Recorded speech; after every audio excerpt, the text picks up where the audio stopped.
देश का कानून है, इसको कोई रोक नहीं सकता और हम सीएए को लागू कर रहे हैं। सीएए का कानून रिलीजन की बुनियाद पर बनाया गया, जो आर्टिकल 14 का ग्रेव वायलेशन है।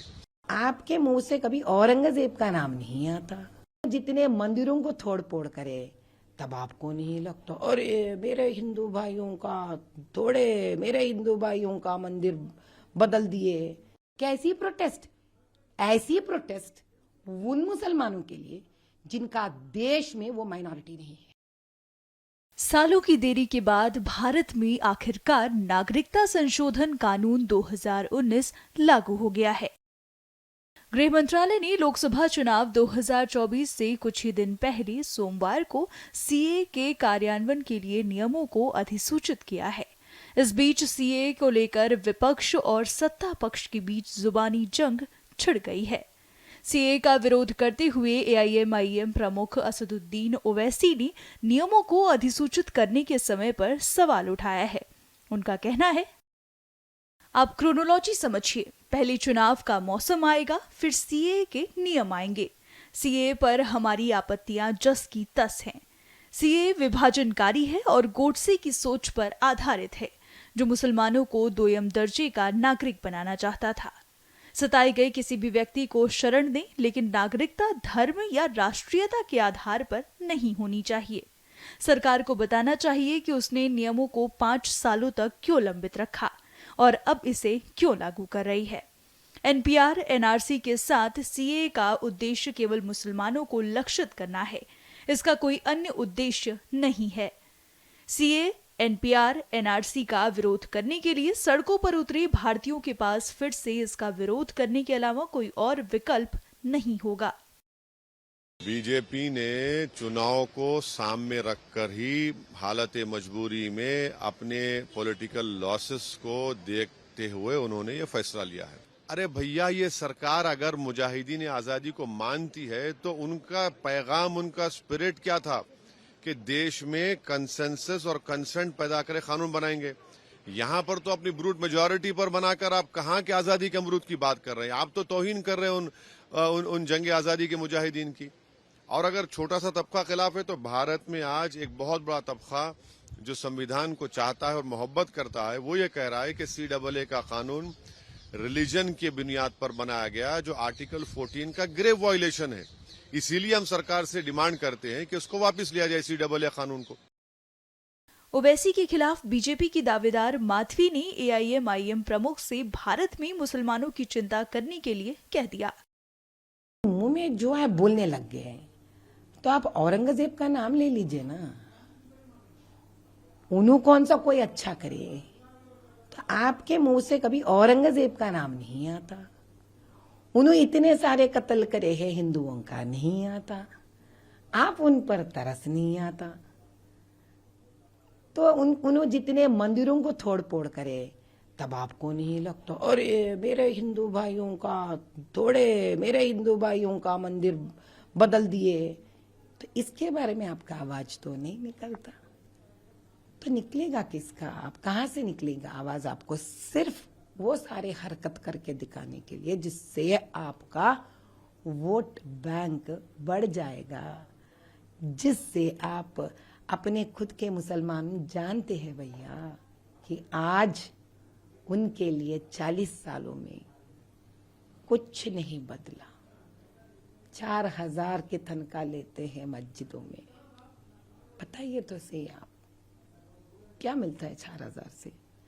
आप वक्फ बोर्ड है, अपील कर सकते थे स्टेट से, सेंट्रल से अपील कर सकते थे, उनके बच्चों के लिए कुछ कर सकते थे। ये मुद्दा मैं एक बार भी वो बात करते नहीं सुना मैंने।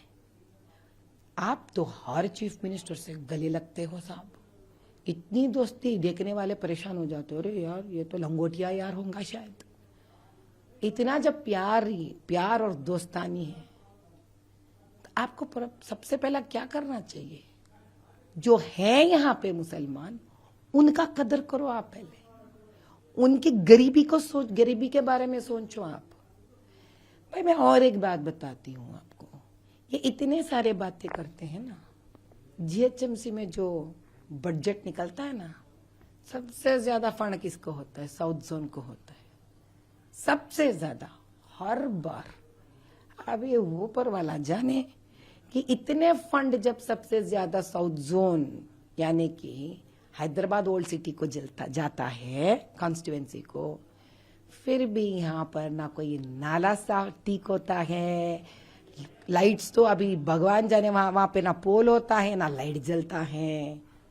तो किसके जेब भरने के लिए ये सारे बजट जा रहे हैं?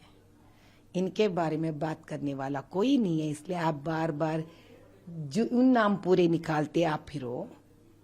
जो पैसे आप उठा रहे हो गवर्नमेंट से, जो पैसे आप उठा रहे हो वक्फ बोर्ड से, पहले बताओ उसका हिसाब आपने किस अपने मुसलमान भाइयों को पसमंदों के लिए खर्च करे आप। फिर बाद में बात करना उन मुसलमानों के लिए जो खुद के देश से धक्का मारकर निकाले गए हैं। अपनों के लिए रोना सीखिए साहब। हम हैं यार अपनों के लिए तकलीफ, हमको तकलीफ होता है जब अपने मुसलमान यहाँ तकलीफ में होते हैं। आप इनके लिए मत रोइए, आप धक्के मारे से लोगों के लिए रोइए। आप क्या पाकिस्तान में मुसलमान माइनॉरिटी है? बांग्लादेश में माइनॉरिटी है? बताइए आप, नहीं है ना? तो जिस देश ही उनका है, आप क्यों भाई इतना रो रहे हैं उन लोगों के लिए? पहले खुद के देश के माइनॉरिटी के बारे में रोइए ना, उनका मुद्दा उठाइए ना। जो मेजॉरिटी है, जो मुसलमान देश है, ये कहीं का जाती है सवेरे सब पाकिस्तान में मुसलमान जिनको धक्का मारे आप उनको माइनॉरिटी बना रहे। अगर आप प्रोटेस्ट करते थे मोदी भाई से पहले, वो जो इंस्टेंट ट्रिपल तलाक है ना, जो सीरिया में भी नहीं है, अगर आप उसके लिए करते थे प्रोटेस्ट कि मोदी भाई मैं प्रोटेस्ट कर रहा हूं अपने लड़कियों के लिए, जो इंस्टेंट ट्रिपल तलाक जो सीरिया में भी नहीं है हमारे लिए, जाती हो रहा हमारे लड़कियों के लिए, अब तब प्रोटेस्ट करना था।